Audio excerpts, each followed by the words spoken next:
Hello and welcome to Overtime Hockey Talk. My name is Mark Paul, and today we greet you with somber hearts as Justin and I, my co-host Justin Baker, welcome into the funeral. Justin, hello, how are you?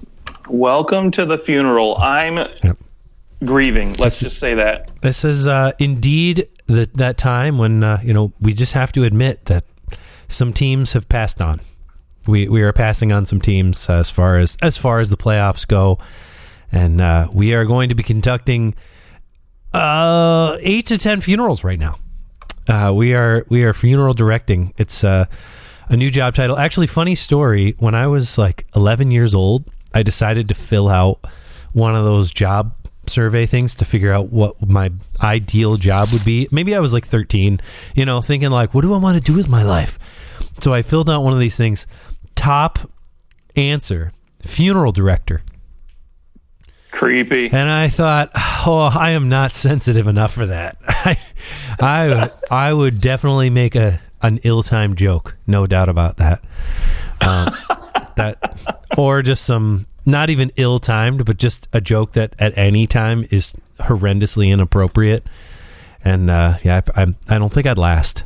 Those funeral directors, and those guys are like women, men, whatever. They just have the like softest little hearts, and I don't. Dude. But anyways, we are here to I guess say kiss the playoffs goodbye for a few teams, and we want to talk about particularly 8 teams that are, for the most part, completely out of it. Very, very unlikely that any of them make the playoffs. 4 per conference. So we're going to conduct that funeral so that we can sort of move on from those teams until trade deadline. And we want to focus on the teams that are in the race. So we are going to just, give a little c'est la vie to some of these teams. Justin, where do you want to start? Where should we just start at the bottom and work our way up? Let's go west. Let's go west. Okay. Yeah, one of my favorite bands.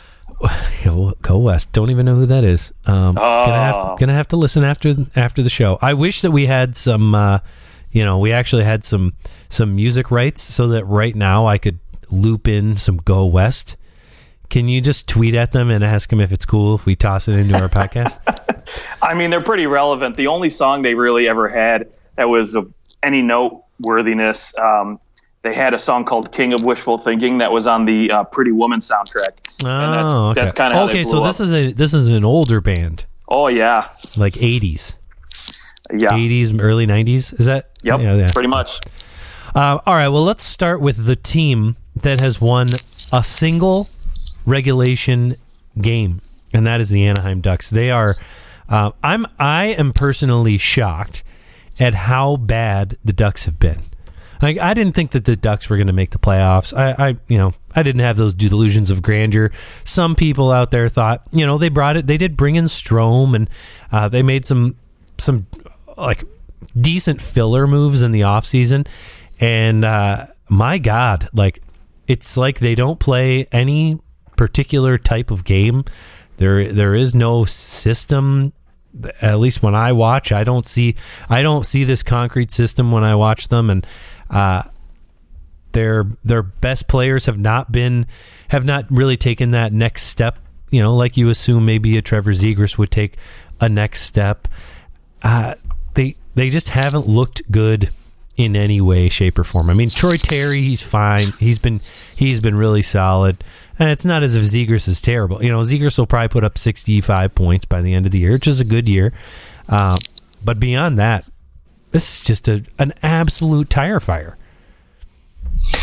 Yeah, that's putting it nicely. I mean, I hate to say it, and Johnny, as well as anybody who listens to this show, Johnny Gibson's my boy, and I think, I still think he's a quality top 10 goaltender in this league. But the problem is this team is just so terrible defensively.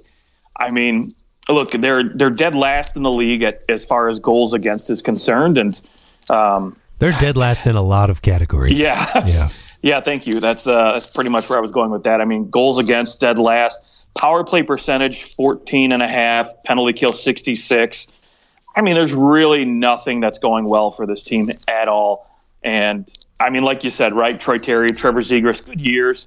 But when you get outside of those two guys, I mean, it drops off pretty quick. I mean, Ryan Strome, who they brought in on a big contract, expected to be their second line guy behind Zegras and kind of add that veteran presence, to add that leadership and some, I guess kind of help those Mason McTavishes and Frank Vetranos come in and kind of, maybe give them a little boost. It hasn't worked, right? I mean, this defense, in my opinion, is probably the biggest issue, right? They just have poor defensive zone play, and it just, when you're a goaltender like John Gibson, who's just been on a bad team for so long, you have no confidence. I hate to say it, and when your goaltender has no confidence, and you really have no one else to go to as far as a goaltending option is concerned, I mean, it's just you're looking nowhere but down. Right. And right.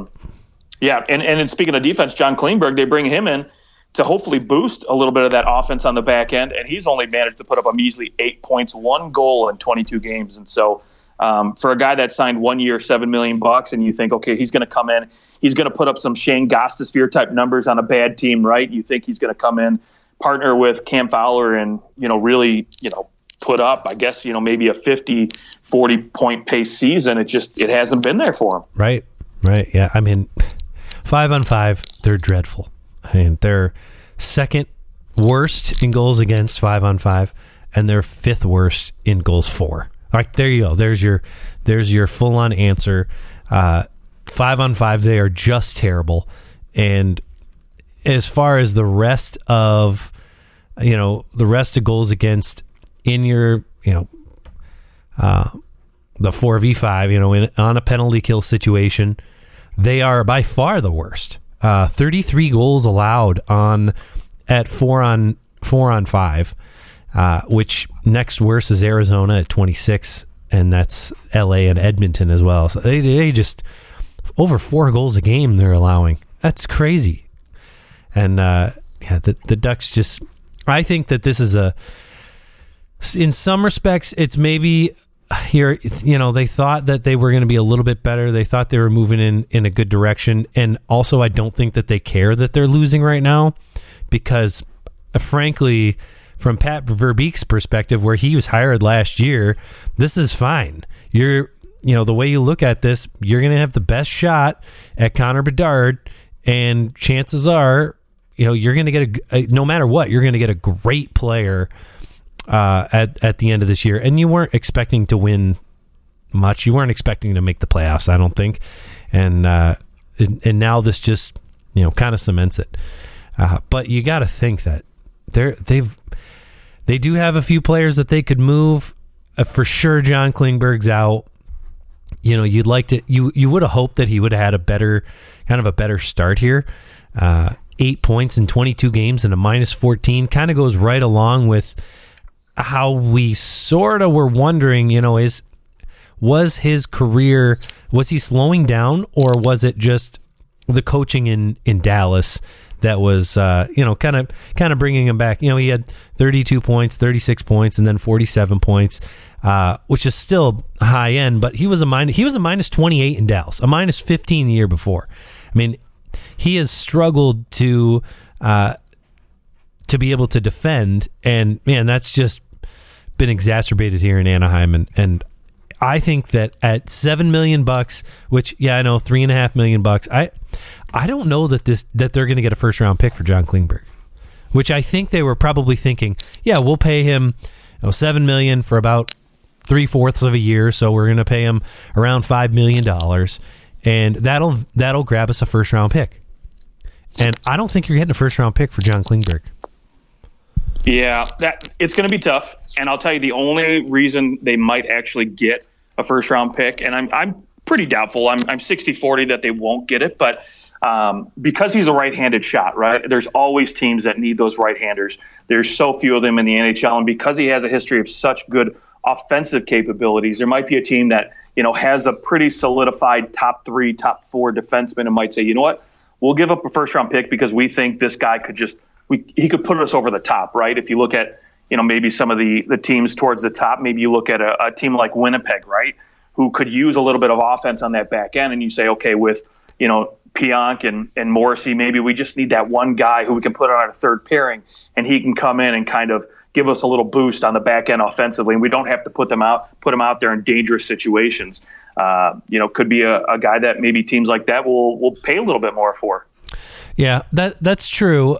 If it just keeps going you're paying for maybe the potential, but it's too bad for him too, because obviously that 1 year $7 million deal, you're betting on yourself, and maybe he took the wrong bet. Right. he's not having a great start. If he goes somewhere and plays great, he has been to the Stanley Cup Finals. It's not as if he's never seen playoff success. So that's a huge deal for a lot of these teams who just haven't been able to sniff that far, and to bring in a guy who knows how to win. That's certainly a factor. But it's too bad that it hasn't worked out better there. Ryan Strome too. He's struggled in a lot of ways. It just has not gone well, and I don't see Dallas Eakins going past this year.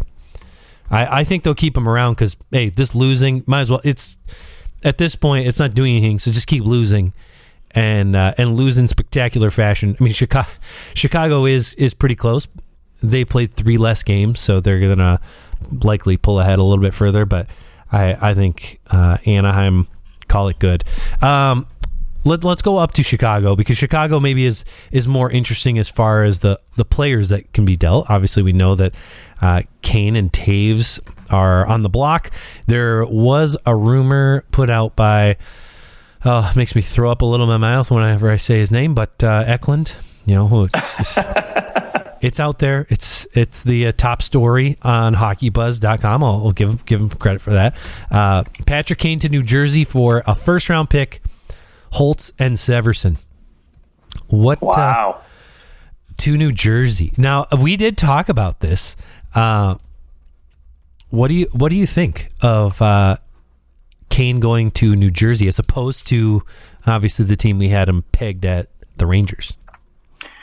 Well, for one thing, right, the first thing I think of is not necessarily his scoring ability, but his leadership ability, right? I think that's the one big thing I think New Jersey could use a lot of if they're expecting or anticipating a deep run, right? If they think they can go deep in the playoffs. And I really think it all stems on, them getting healthy. And look, you've got Andre Palat coming back at some point, and hopefully he's able to bring that veteran leadership too that they brought him in for, not necessarily to light up the scoring charts, but, rumor is Mackenzie Blackwood is close to returning too. So, if you get a healthy him and he gets somewhat close back to where he was before, because again, he's in a contract year, and even though he's an RFA, I think, he's probably not going to be qualified at $3+ million.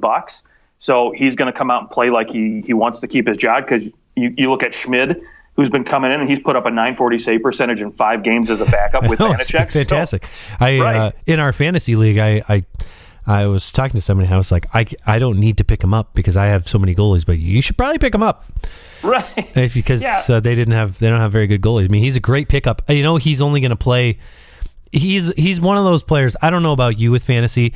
I tend to have 1 or 2 players on my team that in a really deep league like what we're in, where I'm okay with going, I'm going to drop him. I'm going to pick this guy up because he's playing a couple of games. Then I'm going to drop him, and I keep on cycling through some backup goalies sometimes.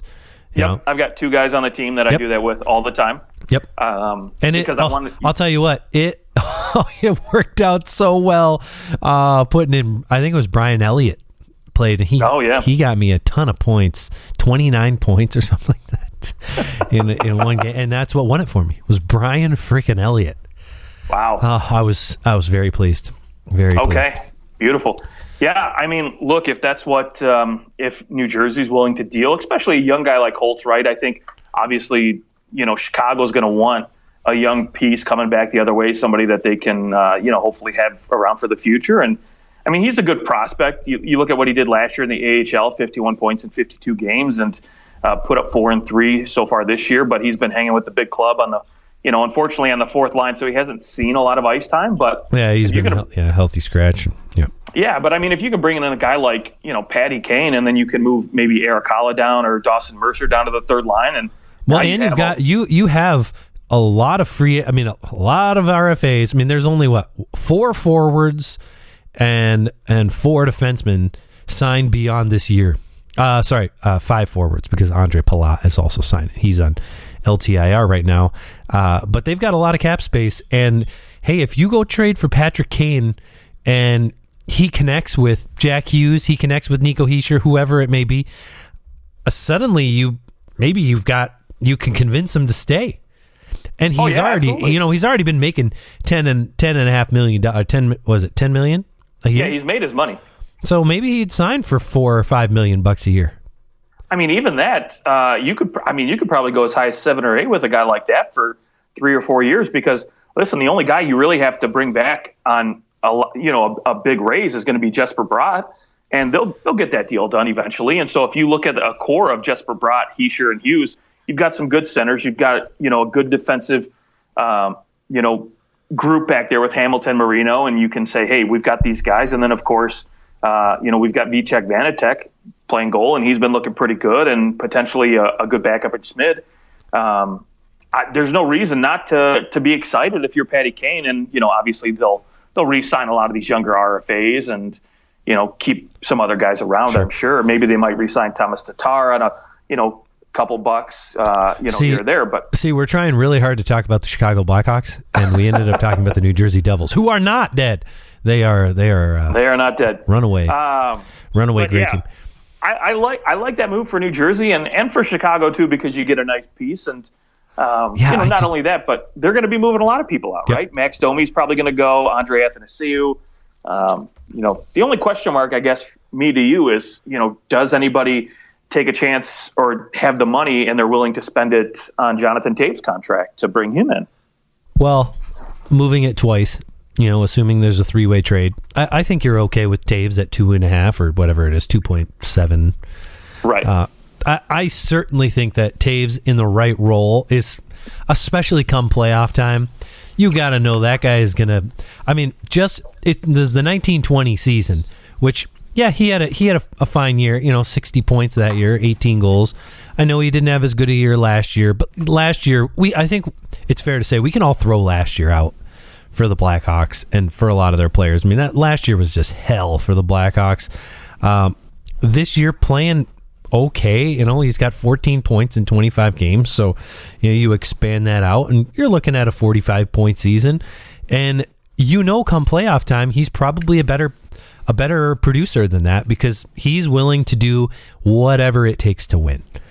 And that he's going to see that as his, whether it's his audition to go and join the team he's on or to just get a new contract. That's what people are going to pay him for, is his potential playoff production. And, he only makes $4 million, but a good playoff could bump that up for him. And I mean, if it's me, I don't care what team I have. If I can bring Jonathan Taves in to be my third line center, I'm doing it. Like, in my mind, what a fit he would be in Winnipeg to go home. I mean, that's where he's from. I think we talked about that before.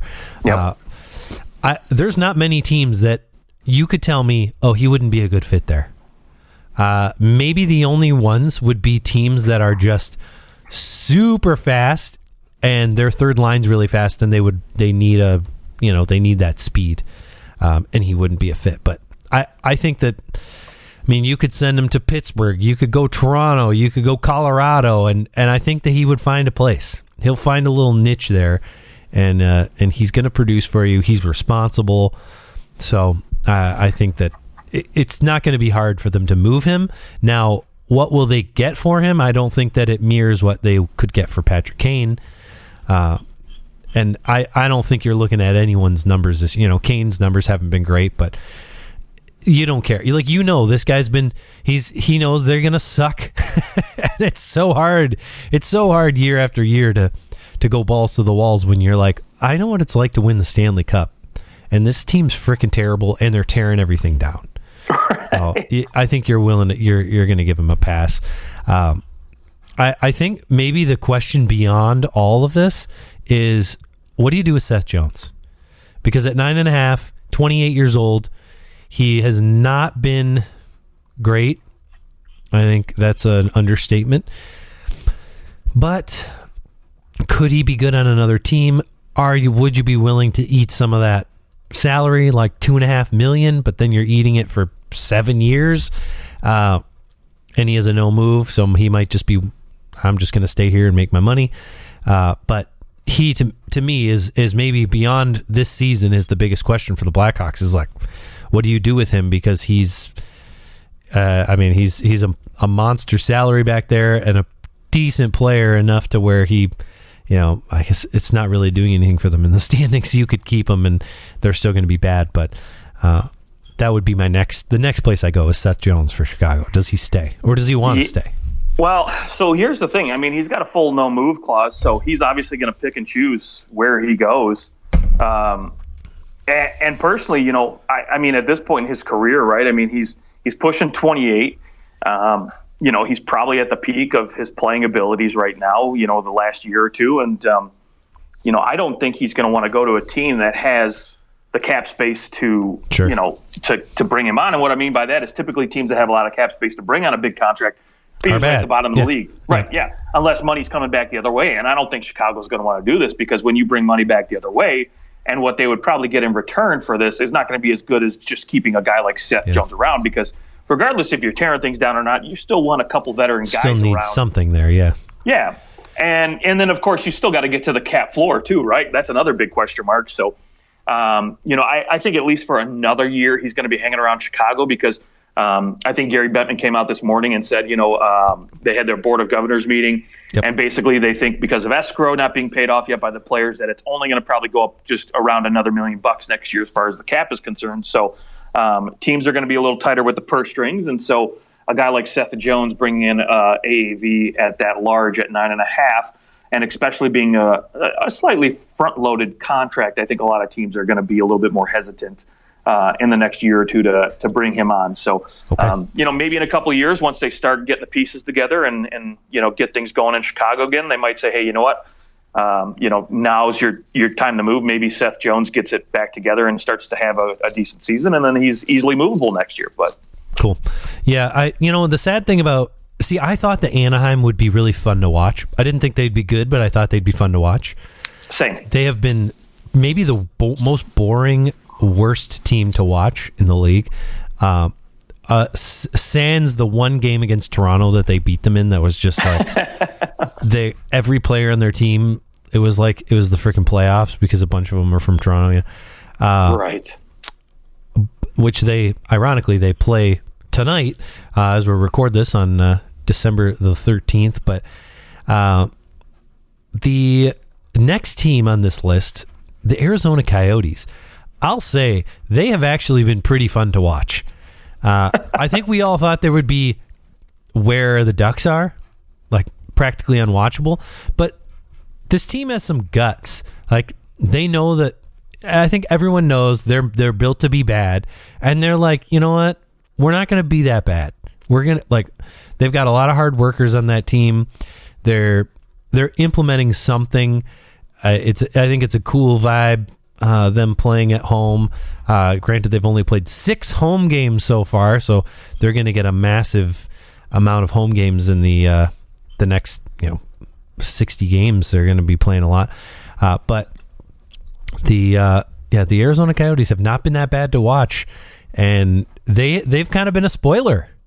At this point, I look at a game and you go, well, Anaheim's definitely going to lose that, but with Arizona, you go like Arizona plays the Sharks tonight, and you go, well, I mean, I definitely wouldn't bet against Arizona. I'm not putting money against them because they've played well enough to do their thing. So I haven't minded watching Arizona, and it doesn't change the fact that they are out of the playoffs. They are dead in the water, but they've been reasonable to watch. So they aren't a complete tire fire like the Ducks. No, yeah, I enjoy watching them. I mean, Clayton Keller, he's been great. Lawson Krause, enjoyed watching him. And then, of course, they've got the rookie. I'm probably going to butcher his name, but Macelli. I have no idea how to really pronounce it, if I'm being honest. So please tweet us and let me know. But, he's second in the league in rookie scoring behind Matty Benier. So he's been a lot of fun for this team to watch him develop over these past couple dozen games. And then, of course, on the back end, right, Shane Gostisbehere's still been great. So he's a UFA. And so that creates a lot of intrigue for me because I just want to see what else he's going to do. And, is a team going to, pay over the top for him? And then, of course, Jacob Chikrin, right, comes back from injury, and he's been nothing but good for this team already. So, I mean, shoot, it's not going to take long, I don't think, for a team to pounce on him. I don't think it'll take as long as some people think. I mean, he's +6, 9 points through 10 games. Yeah. I mean, those are freaking great numbers. And Arizona's got to be licking their chops because they know that the price for him, at very least, has stayed the same. Right, everyone was worried about that injury, and now he's back. He's better than ever. And you can say, yep, we said what our price was, and we're sticking to it. By the way, somebody dropped Clayton Keller in our fantasy league. I picked him up. Yeah, I picked up Clayton Keller on waivers, and I believe he got a hat trick the next game. Why in the world would anybody? That's got to be one of those things where a team didn't have somebody really worth dropping, so they're like, I don't think anybody will notice if I drop him really quick. Oh, maybe, yeah, or maybe it was just like, oh well, he was a big minus, and he kind of pulled himself back a little bit recently, but maybe they just felt like he was killing him with the plus minus. I don't know, but yeah, when I saw him there, I was like, wait, what? Why is someone dropping Clayton Keller? Like, our league, in an 8-team league where you're playing two guys at each position, okay, Clayton Keller, he's fine. But in our league where you have 20 starting positions every game and a massive bench, like Clayton Keller is a top line forward. Right. Anyways, yeah, I got him for free, so that was nice. Wow. Okay. Yeah. So, well, congrats to you, sir. Got to keep an eye on that waiver wire. You never know. You know what? I was such a good guy. Someone else, Derek, in our league, I texted him because his team has been bad, and I was like, I'm going to be a good friend. I was like, go drop your worst guy and go pick up Clayton Keller because you're number one on the waiver wire. Like I was like, well, if I want anyone to get him besides me, I'd rather him get him because his team's not good. Like I didn't want a really good team high on the waiver wire to get him. So I texted him that, and then I woke up the next morning and I had Clayton Keller, and he's like, "Oh, sorry, I went to bed. I didn't see your text." All right. Well, I'm happy I got him. Anyways, there you go. That's too funny. I guess the one thing about Arizona that is sort of a little more boring is that there isn't a whole lot to move here at the deadline. Yeah, Nick Ritchie, I think he might resign there. Bukestad, it's really Shane Gostisbehere, and then of course Jacob Chikrin. Beyond that, there isn't a whole lot of interest to me with these players moving out. So I guess the downside about Arizona is there's no one to go, all right, let's check in on this guy, let's see how they're doing, because they're probably going to move him, and so there isn't that same amount of drama, but they at least have high event games, and I'm here for that. So, but unfortunately, the Arizona Coyotes, which we knew at the beginning of the year, they are going to miss the playoffs. Yep. Unfortunately, but yeah, you're right. I guess I never really looked at it and realized how many lack of tradable assets they really have, which I guess could be another reason why Bill Armstrong has such a high price for Jacob Chikrin too, because he knows he doesn't have many assets to come back the other way. Very true.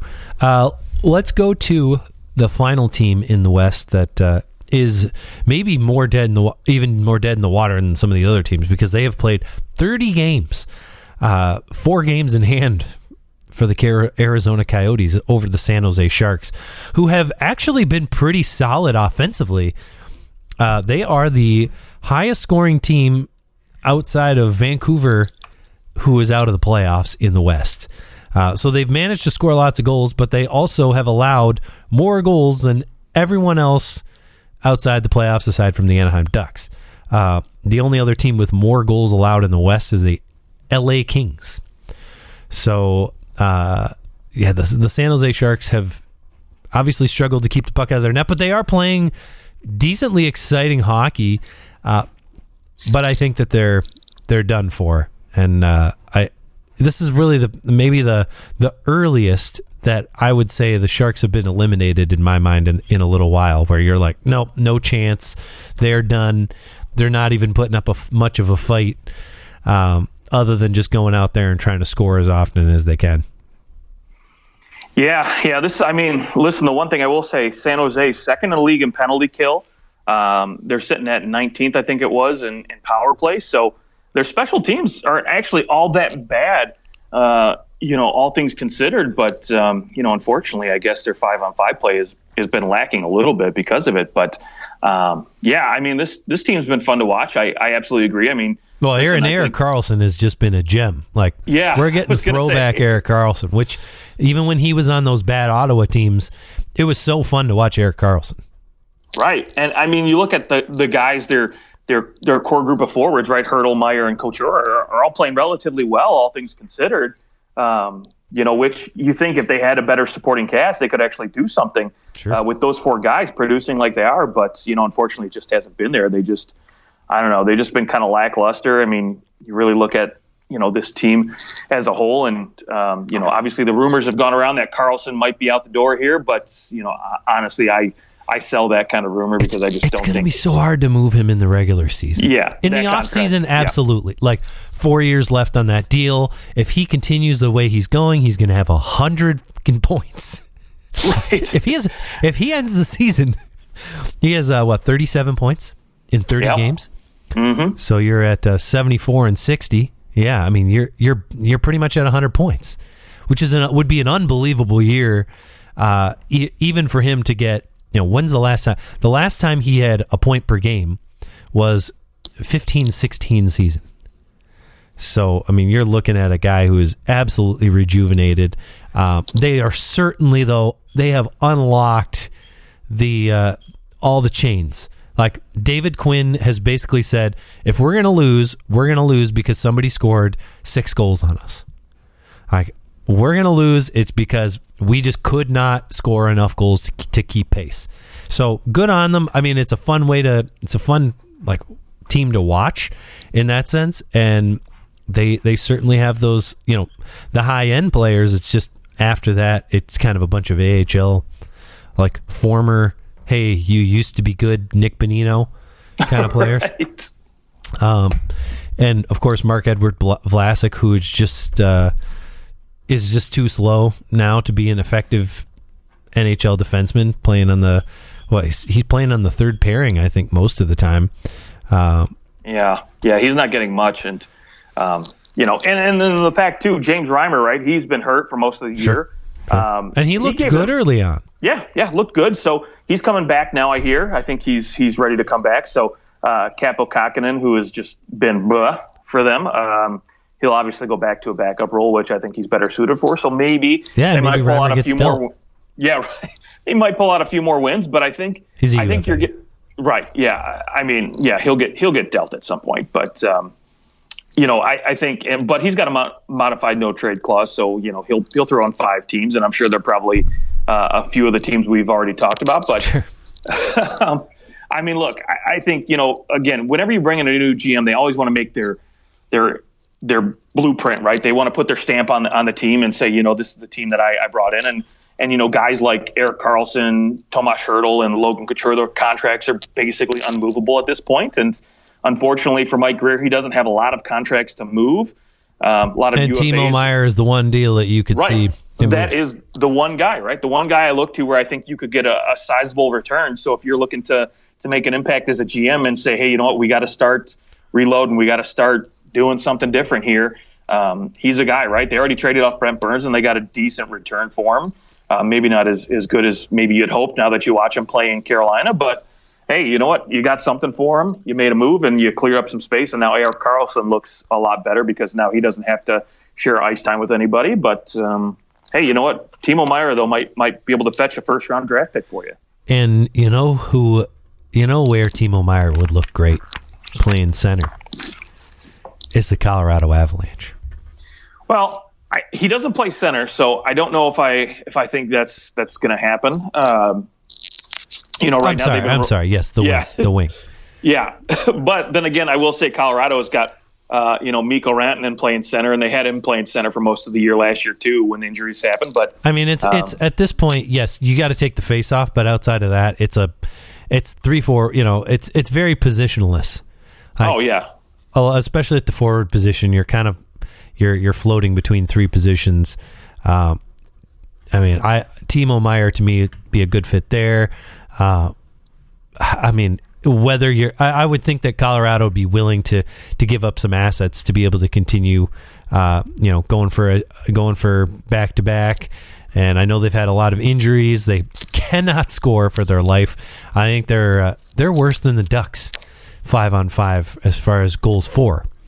I say keep an eye on Bo Horvat to Colorado. That would be. Yeah. If I'm a betting man, but Timo Meier though would look really good on that wing. Assuming that at some point, right, you get a healthy, you get a healthy Nathan McKinnon back, later in the year, and you say, okay, you know what, we can put him on the wing and then that gives us the ability to put Rantanen and Landeskog on maybe your second line, and you can have Rantanen center that one if you can't go find yourself a number two center at some point. And so now you have two pairs of forwards that you can really roll out there at almost any situation.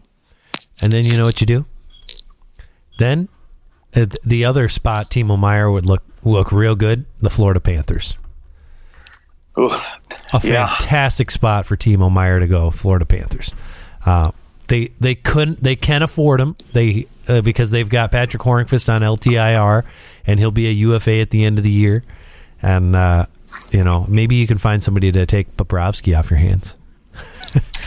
I honestly think with Florida, right, you're going to get Anthony Duclair back at some point, and I think with his boost and with Barkov back now, I think honestly this team's going to be looking at defenders, right? Mackenzie Weegar left a bigger hole than I think they expected, and so I think they're going to be shopping defensemen in my opinion. But you know what? Hey, I still wouldn't hate it, right? Timo Meier right on the side of Barkov and Duclair, that's kind of my that's kind of my thought. That would still be great, and you can keep Sam's Club alive and go from there. That's right. As far as the San Jose Sharks go, again, this is another team that they are essentially they're trying to be bad. We know that. I don't think that we've seen Mike Grier really imprint himself on this team quite yet, other than, yes, he brought in David Quinn as the head coach, and he's kind of taken the reins off. Erik Karlsson, all of a sudden, is a hot commodity. And if that's the best thing that he did to start off is figuring out a way to get Erik Karlsson going, then that's absolute money, because you can get plenty for Erik Karlsson still, especially if you're willing to hang on to half that salary, which is a long time to hang on to half. And maybe next year, right, he repeats the same success, and then teams are like, okay, well, shoot, let's deal for him now. So I mean, at $5 million, $5.5 million, at maybe $6 million or $7 million, is there a team out there that could squeeze it? I'm sure that there is. Obviously, he has to approve where he goes. You'd kind of love to see. What I would love to see is Erik Karlsson go to the Buffalo Sabres and play alongside Rasmus Dahlin, and he can play alongside Owen Power. Doesn't matter, one of those two guys. I know that Matthias Samuelsson plays alongside Rasmus Dahlin, but I would like to see him go there and be able to play for this up and coming team. I think that would be fun. But and all I have to do is just trade Jeff Skinner. They could do it. But anyway, yes, the San Jose Sharks are indeed, no pun intended, dead in the water. And it's just a step towards this team getting a high draft pick, and we'll see. It'll be really fun to see who ends up with Connor Bedard. I don't know. Has San Jose ever had a number 1 overall pick? I don't think they have. Boy, I don't know. That's a good trivia question. Oh, well, we can go look that up. But I'm pretty sure that they have not. And this is a good time to get one if you can. I don't think that the Anaheim Ducks have had a number 1 overall pick either. They have had a number 2 because they got Bobby Ryan at number 2 in that 2005 draft with Sidney Crosby. But I don't think have had a number 1 overall. Let me go back here. I'm gonna look it up while you're talking about. Okay, who all right. We're gonna talk about next. You go back. We're talking about doing. We've got these 4 teams. We know that they're dead. There are obviously 4 other teams that are outside the playoffs right now in the Western Conference. That is the Colorado Avalanche, the Nashville Predators, the Vancouver Canucks, and the St. Louis Blues. And I think, to me, if I have to go one of those teams that is also dead in the water, but they're keeping their head above, they're on life support, I still think it's the St. Louis Blues. They went through that period where they actually were winning some games and kind of gave it a little bit of false hope. And here they are, last 10 games, 3-6-1. Jordan Binnington doesn't look much better. He's getting more and more frustrated by the day. I mean, when your head coach has to come out and call you out publicly, it's a problem. They're a minus 23 goal differential. They can't keep the puck out of their net, and I think they're really struggling with their lack of depth. I think it was sort of inevitable. You let David Perron walk, and you've got Ryan O'Reilly, who's playing far below where he was at last year, and your younger kids. Robert Thomas has finally started to come along after a really slow start, but this defense is just not very good. Maybe outside of Parayko, it just doesn't look like anyone else is interested in playing defense. And when I look at this team, I don't see a team that can make the playoffs, especially when I go, who are they going to have to jump? I mean, Vancouver is trying their darndest to get themselves back into this. Nashville still has Roman Josi. I mean, they've been decimated by injuries. Of course, and they lose Eli Tolvanen for nothing because of that. Weird to lose someone for nothing when you have a lot of injuries, but because of cap purposes and all that, they lost him for nothing. And you're not Colorado. They're going to start getting guys back. Obviously, Colorado's going to make the playoffs. They're also 3 games in hand on Edmonton and Calgary, who are 1 point and 2 points behind them. So they'll be catching them. And I don't see St. Louis jumping. Maybe Vancouver, but I don't see them jumping very many teams. And so for my money, St. Louis is on life support. It is time to take them out of this vegetative state and just put a stake in them. Call it good. Yeah, okay, hard to argue with that. To go back to our trivia question. Yes. By the way, San Jose, Anaheim never had a number 1 pick. And did you know, here's another trivia question. Out of all the number 1 overall picks in the NHL since the draft started in 1963, there have only been 4 Hall of Famers chosen number 1 overall. Really? Although I suspect guys like Marc-Andre, Ovi, Sidney Crosby, Patty Kane, Stamkos, they're all going to get Matthews, yeah, so that'll change, but Connor McDavid, so yeah.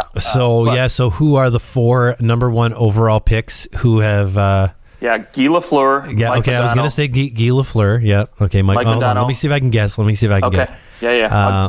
Give me 2 more, the other 2. Yeah, give me some time, and I'll think about it. I promise I won't go looking it up. I'm got to think about first overall picks. You want me to tell you the teams the last 2 played for? Let me see if I'll take a hint if I need it. But I'll let you know. Man, Hall of Famers, first overall. Jeez, since Rick DiPietro. and I'm assuming they're all after Mike Modano was drafted. Yes, that is correct. Okay, man, that's Matt Sundin. Yep. Trying to remember. I don't think Brodeur was first overall. Okay, there's one more I gotta. There's just one more, and I'll figure it out. Okay. Without looking it up, I promise I won't look it up. But let's roll over to the Eastern Conference. Let's go Columbus Blue Jackets. I know the Columbus Blue Jackets have had. Wait, let's see. No, they have not had a first overall pick because Rick Nash. No, was Rick Nash first overall, or was that Ilya Kovalchuk? I'm sorry, what? Rick Nash? Yeah, he was number 1 overall. He was, okay. Not in the Hall of Fame, though. Not in the Hall of Fame. So Columbus, they sit dead last in the Eastern Conference. They have won 7 games in regulation so far out of 27. And they are a minus 31 goal differential. They have been god-awful. Johnny Gaudreau has not been able to cause this team to rise from the ashes. In fact, they have buried themselves in more ash, and they find themselves in a pretty rough place. Did you expect Columbus to be this bad? You know what? I mean, I will give them a little bit of a break on as far as defensive, concerns, because they've been decimated by injuries on that back. And I remember at one point, like Eric Gustafson was their number one. Yeah, was their number one defenseman. But I mean, listen, it's no surprise Gaudreau's playing well. But you know who else has been decimated by injuries? The Toronto Maple Leafs. They did have a lot of They didn't have their top three defensemen. And you know what they did? Back-to-back shutouts. I'll give you that. They played well through those injuries. But my dad texted me, do you think that the Leafs should just trade Morgan Riley since it's obvious our defense is better without him? I was like, Dad, you're dumb. It's like Pittsburgh with Chris Letang. Sometimes they just play better, right? Right, yeah, exactly. For 3 games. Right. But, yeah. Anyway, sorry, continue on Columbus. No. So what I will say, though, is Toronto has a better supporting cast up front, right? But Gaudreau's really got nothing. And not only that, too, but Elvis Merlikins has looked terrible this year. I think I expected better play out of him. And oddly enough, Korpisalo has been playing pretty decent for where he was last year. And, might fan the flames of the fact that he's probably going to get dealt at some point. But being a UFA, I think, teams might look for him as a solid number 2, number 3 option. Because we saw what it did to Pittsburgh, speaking of which, last offseason. So, maybe having a solid number 2, 3 there would be great for some playoff bound teams. But, with that said, all the injuries, no supporting cast for Johnny Gaudreau up front. Patrick Laine was out for a spell, and they really have no top 6 centerman. Eric Lindros. No, you're wrong. Eric Lindros was drafted first overall. I'm kidding. Yes, he was. Okay. Yeah. And it's funny because the Quebec Nordique had 3 drafts, number 1s in a row, 89, yes. 90, and 91. And they took Sundin, Owen, Nolan, and Eric Lindros. So, which Owen Nolan might get in at some point. I wouldn't mind seeing that. But, he's a long shot. Don't get me wrong. But he's that next tier of guys. Really nice career, though. Good guy.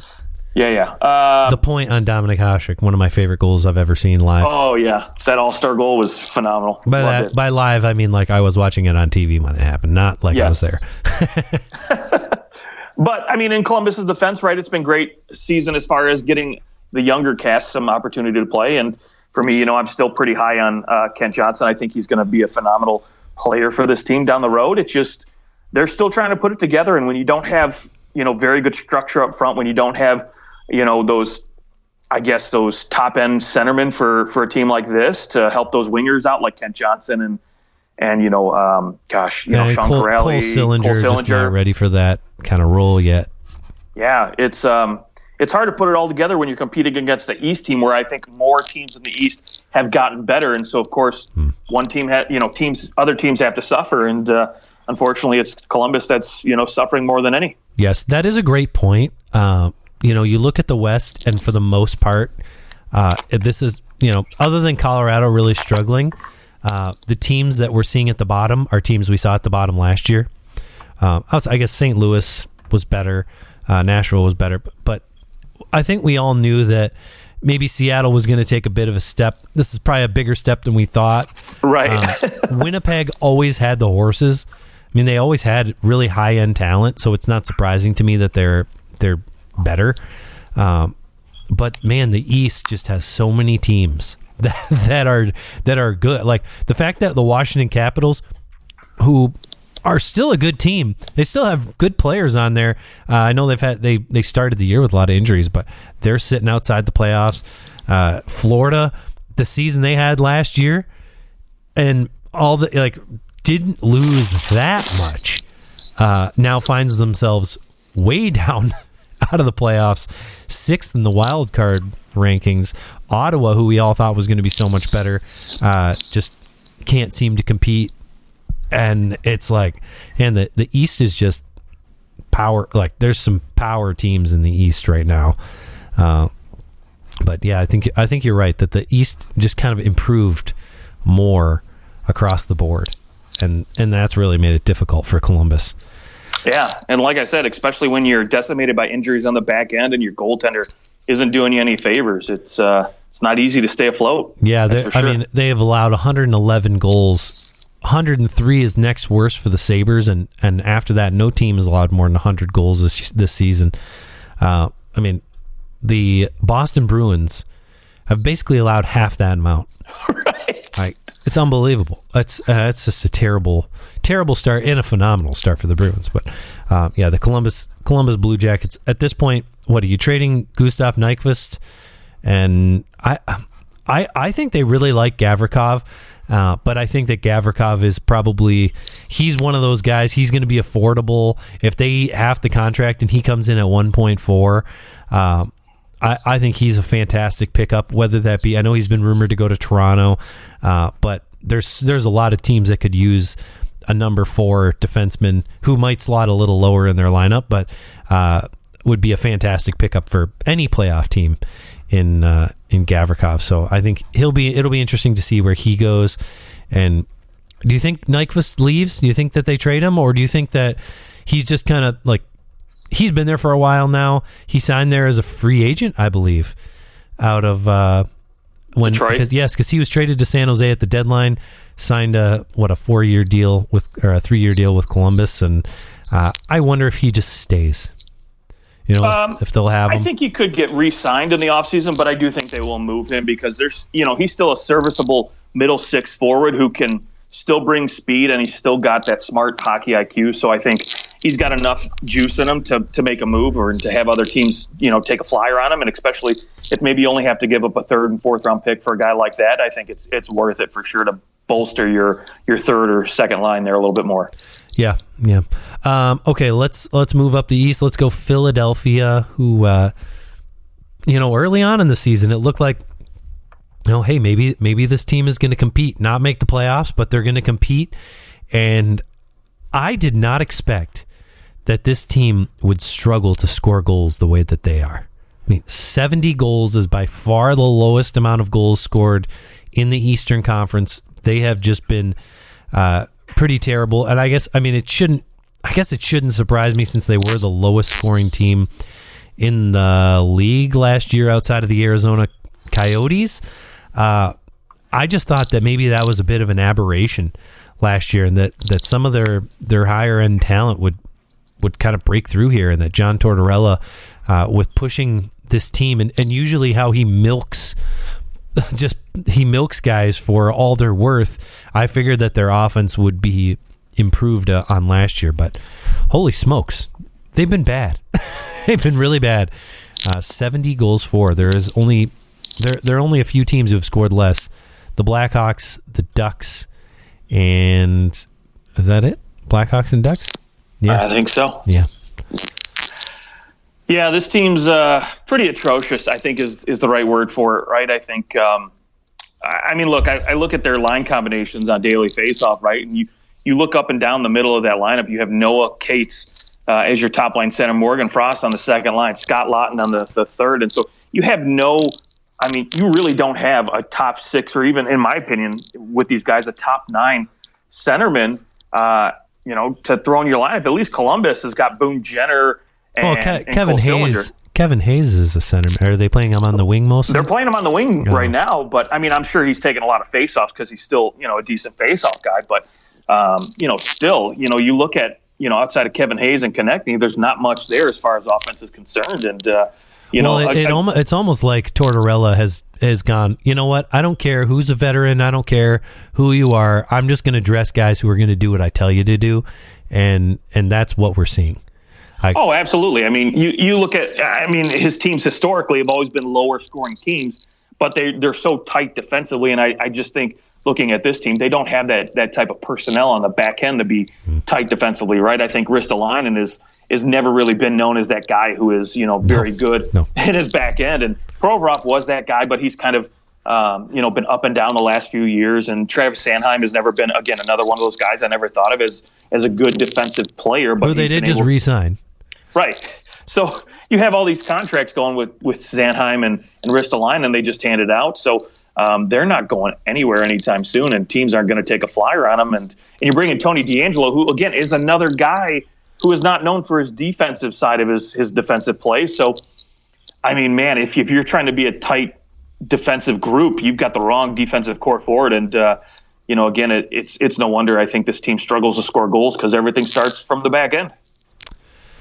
Yeah, and it's good to see James Van Riemsdyk coming back.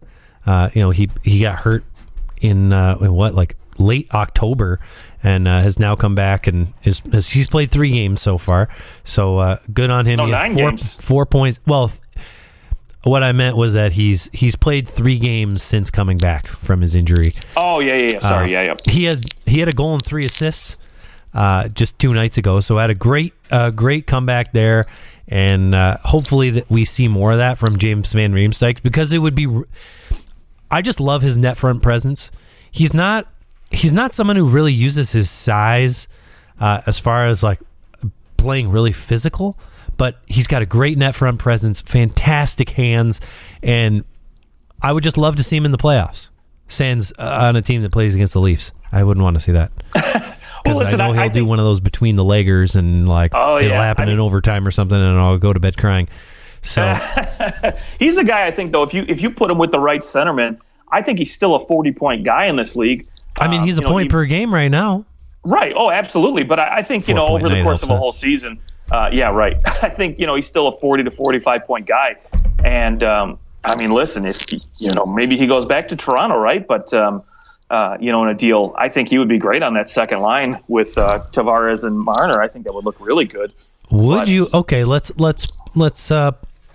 posit this. Would you go James Van Riemsdyk for an Alex Kerfoot? Because they're $3.5 million for Kerfoot, 7 for Van Riemsdyk, but Philly eats half, and you do that, and you do that.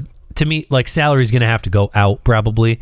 For sure. For them to right now, although right now they do have 6.4 on LTIR, deadline space 6.3, so they do have the space to bring in someone at the deadline.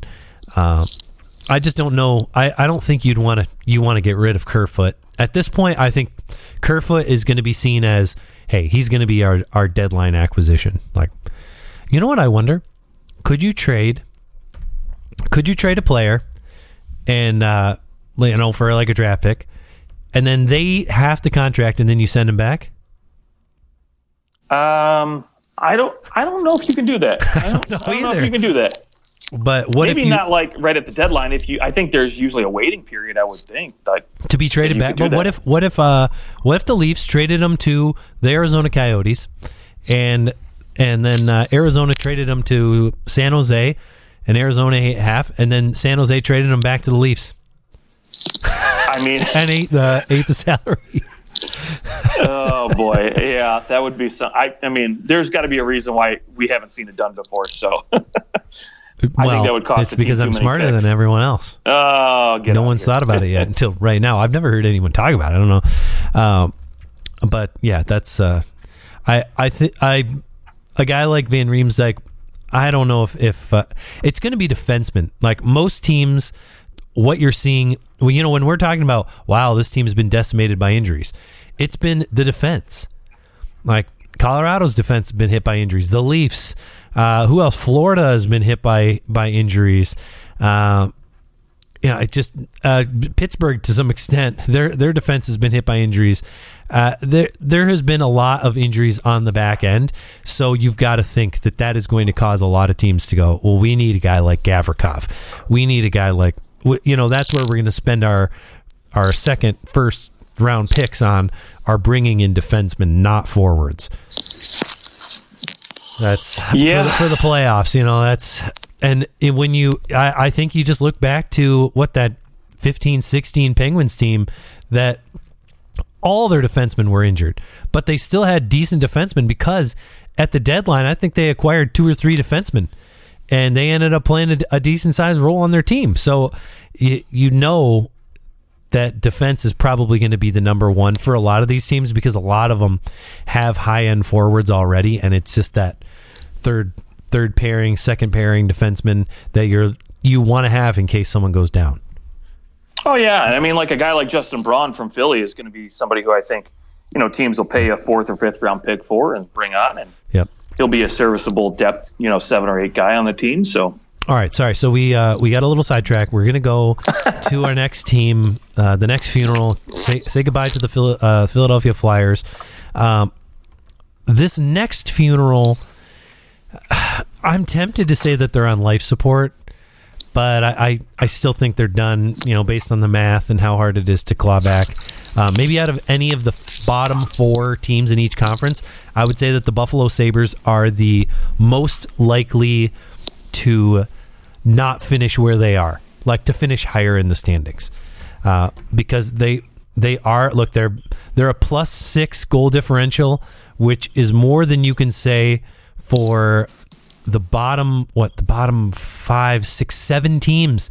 Every single team that is out of the playoffs, other than the Colorado Avalanche, it's the Buffalo Sabres of the other team with a positive goal differential, which is a big deal. I mean, it shows that they have been, they're in a position to win games.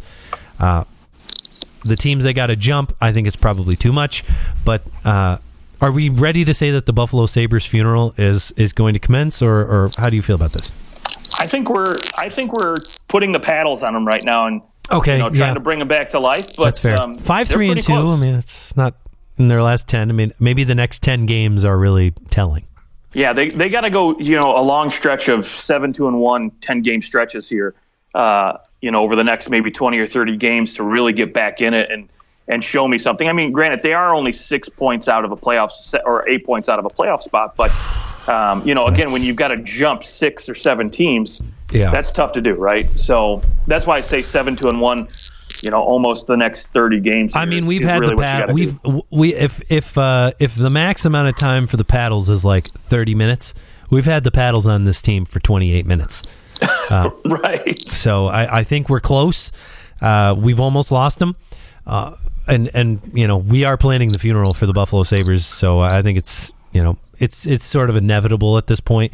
But I really like what the Sabres have been able to do, and my goodness, signing Tage Thompson to what we thought, what are they doing? 8 times 7 for Tage Thompson, who had one good year. Holy crap, Tage Thompson undersold himself, because I think if he had waited another year, he could have got Mitch Marner money. Oh, without a doubt. He's unbelievable. 5 goals too. Well, not only that, but he's a centerman who's 6'20". I mean, yes. How often do you get guys with hands like that, speed like that, and are that size? So, yeah, he's a commodity for sure that I think, teams would have easily paid $10 million for. And they have $31 million in cap space next year. Yeah. They have a lot of cap space. And you've got Alex Tuck signed at 4.7. He's putting up a point per game. I mean, gosh, they look like they're stealing money right now. Now, granted, Rasmus Dahlin has come alive this season. I think we'd be talking about him for, the Norris Trophy had, Erik Karlsson not be putting up the numbers that he did so far this early in the season. But, he's obviously going to need a new contract next year. They're going to have to give him an extension. And I'm sure he's going to want $9.5 million. But, granted, it's not that much more money. And then, yes, Owen Power's going to need some money, but you're not going to have to give him a crazy amount of money either. So, boy, if they can get some decent goaltending back there, man, they would be dangerous. Yeah, I'll say out of all these teams, they're the team that I like to watch the most. They have players where you go, oh, okay, he's on the ice again. Okay, I want to see how he does. Tage Thompson in particular. I mean, a 5-goal night. Oh, they should have let him play more in the third period, but that's a whole other thing. Yeah, the Buffalo Sabres are the one team, though, that I could see. I mean, certainly jumping Ottawa, maybe jumping Florida, but they are. I think they're out of it. I think it's time to call it on them. But they aren't a team. They aren't like the rest of them. Like, this team's been in the rebuild, and yeah, I mean, can you imagine if the Buffalo Sabres are the ones who win the lottery? I mean, it wouldn't surprise me if we have a year where we have a team that finishes, 10 or 12th in the lottery standings, and then they jump all the way to 1. You can't anymore. You can only jump, 8 spots or 6 spots? Right. But, I mean, I think you know where I'm getting at with this. I think they could finish at number 8 and jump up to number 1, which would be absolutely crazy considering you just had Owen Power and Rasmus Dahlin. Absurd. So if you can get, if you could have Tage Thompson and Connor Bedard as your 1-2 punch, just sign me up for Buffalo and Toronto every single year. That would be fantastic. That's why I want Connor Bedard. I want Connor Bedard to go to, Chicago or Anaheim, Arizona, whatever it is. Just keep them away from us. You should be the same way about the Red Wings. I mean, if a player like that is in your division, well, that makes it really tough to make the playoffs for the other absolutely. teams. I'll give you that. Yeah, for sure. Although Edmonton's missed the playoffs plenty with the best 2 players in the world, so it's definitely possible to miss the playoffs with really good players. Let's go to our last for sure funeral, and that is the Ottawa Senators, who have maybe the most disappointing out of all 8 funerals that we're doing today. That we're doing a funeral for them. Maybe not that like we thought they'd make the playoffs, but we didn't. I don't think we expected to have to do this early. Like I expected a longer life out of the Ottawa Senators. I know they say only the good die young, but that is not the case for the Ottawa Senators. Yeah, talk about disappointing, right? I mean, Brady Tkachuk, he's worth every penny every night, and Claude Giroux's been good for them, and I'm still waiting for Alex DeBrincat to score some goals. So that's what's really disappointing for me. Yes, 24 points in 28 games, but only 9 goals. That's just kind of a little bit of a bummer, especially when you're a 30-goal season.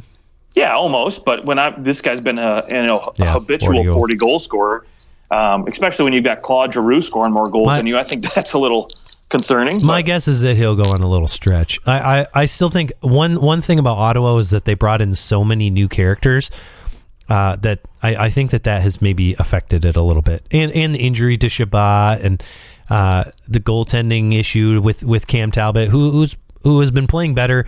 They are 6-3-1 in their last 10. They've been playing better since Talbot got healthier, so that's certainly been an issue. By the way, you forgot to laugh when I made that joke. Oh, I'm sorry. yeah, that hurt. I was trying to be the next Ron McLean, and it's not working out. Oh, bummer. Okay, so as far as Ottawa goes, because this team had such high expectations, and they do have a lot of young players, what do we think they're going to do here at the deadline? Like, do we see is Alex DeBrincat a guy that they consider moving? Because does Alex DeBrincat want to stay? He's arbitration eligible, and then he can be out of there the next year. Yeah, I mean, look, next year they've got roughly $22 million in cap space, and I think he'll at least give them another year, right? To, I think he'll be the type of guy who will sign a 1-year deal probably for $7-8 million. They'll bring him in, and I think he'll hope that maybe with a healthy Shane Pinto all year, who you got to give money to as well. And again, a lot of these forwards have been in and out of the lineup a lot this year, but and Tim Stutzel's the newest one of that group now. But I think if you get guys healthy all year, and maybe they show some improvement, show that, hey, we're going to compete a little bit more than what they have really this year. That is assuming that, again, everybody's healthy. You get Josh Norris back, and they find themselves a goaltender. Whether or not they deal Cam Talbot is another story too. But they have themselves a starting goaltender, and so you say, you know what, hey, we got maybe, and then Ottawa would have to also go out, I think, too, and make a play for a top 4, top 2 defenseman to say, hey, you know what, we're serious about this. We're going to spend the money. We're going to bring in a guy here. So there's real positivity here, and then maybe you convince Alex DeBrincat to stay, but I think next year, is basically a make it or break it year for this team as far as keeping him around. Okay, that's fair. It doesn't help, Josh Norris injured. A big part of their team.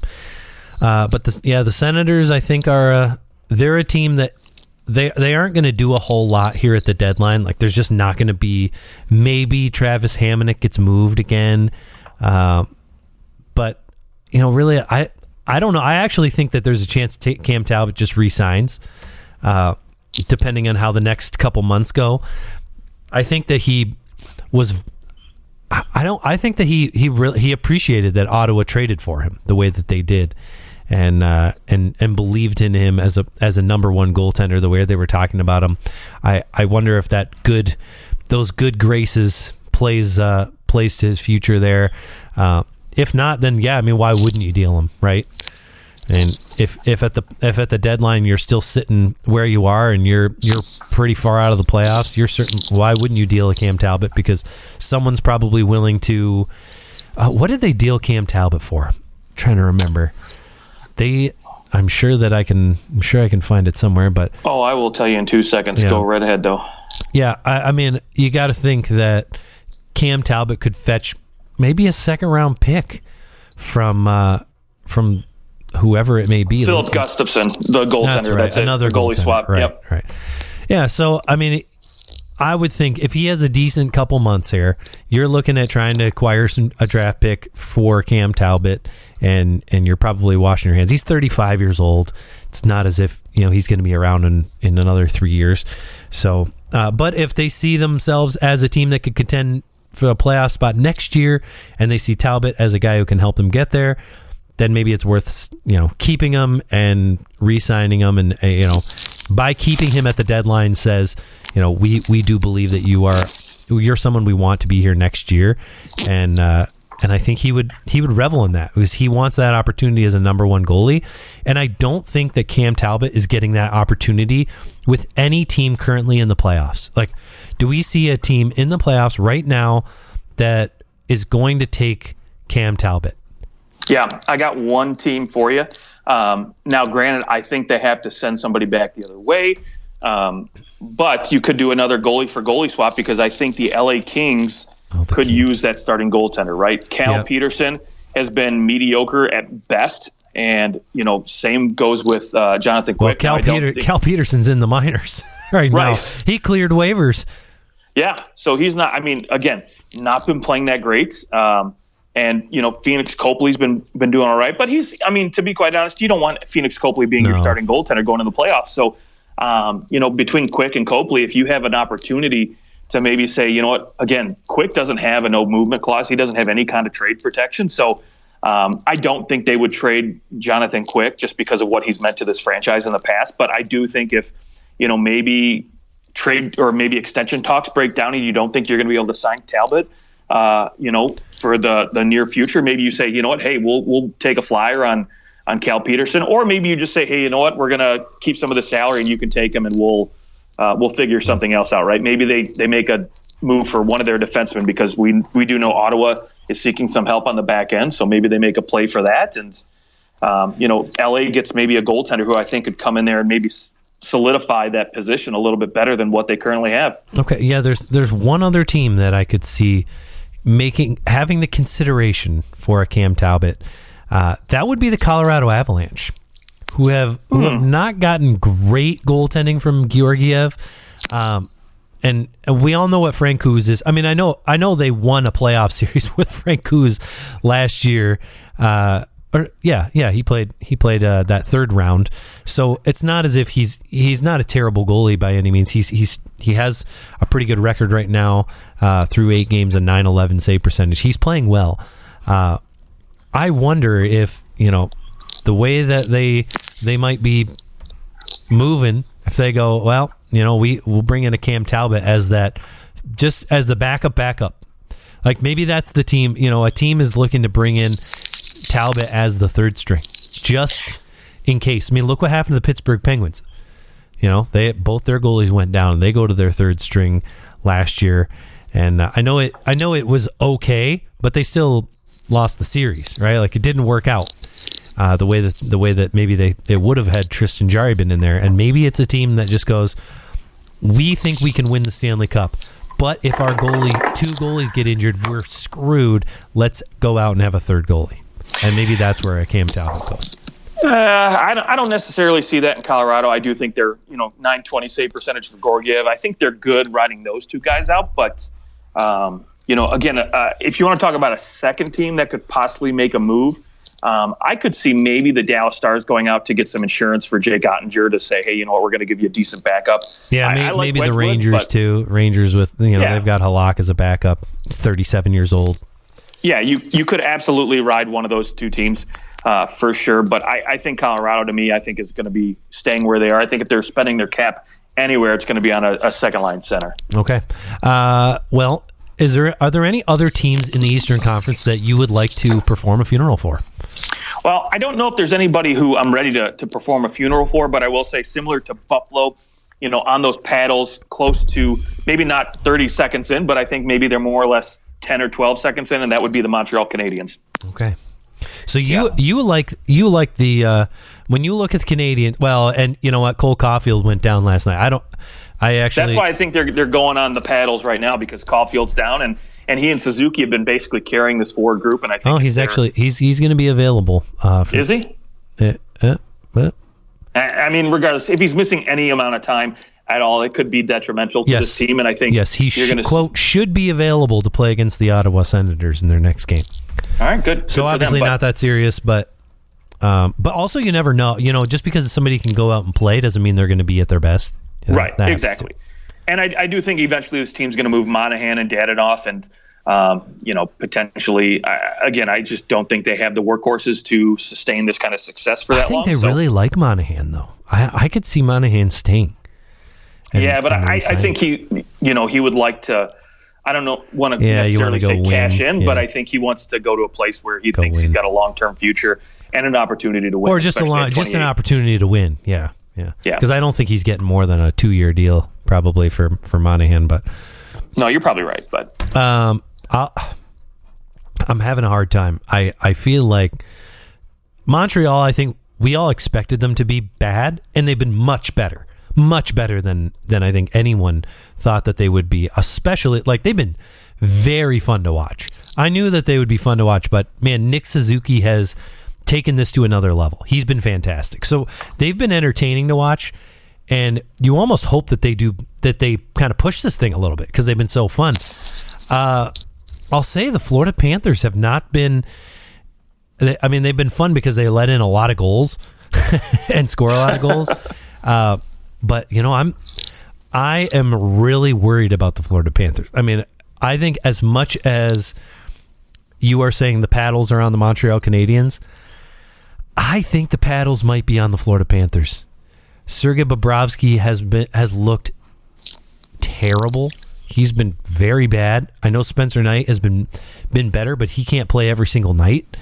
And this team just can't seem to stay healthy. There's just a lot of unknowns, and they don't seem to be, like you said earlier in the show, they're not doing well defensively with the losses that they experienced in the Jonathan Huberdeau trade. And really, I mean, has Matthew Tkachuk lived up to the bill yet? Oh yeah, without a doubt. 37 points in 27 games. He's been fun to watch. He's been the only thing I think about this team that's been fun to watch, in my opinion. He goes out there and he has his similar antics every night too, which is great. But I think I want a little bit more out of Sam Reinhart. He's been a little bit disappointing this season, but Barkov, again, the health, right? So when he's been dealing with a lot of health issues, which I think is why his offensive output has been struggling a little bit, and not having Anthony Duclair there this year. Huberdeau. He played with Huberdeau for a long time. That's a certainly maybe like one of those intangible losses where you lose someone who's your friend. You've been a line mate with him for years. Like, you've played on the power play with him for literally your whole entire career, and you both just had career years, and then he's gone. Even though Matthew Tkachuk, fantastic player, definitely a different type of player from Huberdeau. Yeah, absolutely. And I do think once, again, now that Barkov's back, he's healthy, I think, if there's any team that's going to make a move early before the deadline, sooner rather than later, it would be Florida, because I think they need to shore up that back end a little bit and could use another scorer up front. But again, they don't have a lot of cap space, so should be interesting to see what they do. Yeah, I'm not ready to put the absolute pin in them, but 4 points out at this stage in the game is so much more than what, it's like, oh, that's 4 points, that's 2 wins. It just takes so long to make up those couple of wins. It takes so long. We rarely see that happen. Especially, you got to jump Washington. Detroit's been playing better as of late. The Islanders they're just so consistent. they've always been consistent other than last year. They're back to that consistency. And the Rangers have now won 4 in a row. They're just getting going. Yeah, they're getting hot. Washington's been hot. Pittsburgh's been hot. There's so many teams in the East that are just coming alive right now. And if Florida's just middling, they're going to get left behind real quick. Exactly. 4-4-2 in their last 10. And if that continues for another 5 games even, you might be put into the dust. Which is crazy to think because they ran away with the President's Trophy last year. Right. Yeah, that's. I mean, it's certainly a couple games and realistically you can hop back into it. It's just keeping that pace. Can they do it? And can Sergei Bobrovsky play near where he was last year, or was last year that maybe a last hurrah for Bobrovsky, who is 34 years old? I mean, that's certainly, as far as goaltenders in the NHL go, it's ancient at this point. So I think you're probably worried about him the most at an .884 save percentage. So watch out for that, especially at $10 million for another 3 years. That's killer. Any other honorable mentions that you want to maybe let them know that we'll be performing their funeral soon? Well, if Vancouver deals either Bess or who, they've given permission to talk to teams, or if they deal Bo Horvat at any point, who says, I will not comment, came out today and said, I will not comment on the future of my team, end of story. If any one of those two guys go, you might as well just put them on life support and start their funeral now. Okay. All right. Yep, that's fair. Hear that, Vancouver? Start wearing black. You can find us on Twitter at OT Hockey Talk. We will talk to you very soon, and we'll be more consistent now. Justin has all done his, Broadway. I don't know what to call it. Broadway show? Yeah. Sure. Yeah. Let's go with that. Yeah, you're all done the Broadway show for the year. So we'll be back on the train more often, and we're looking forward to talking more hockey with you. And Justin, have a great night. To our listeners, enjoy all the games. We'll talk to you guys soon.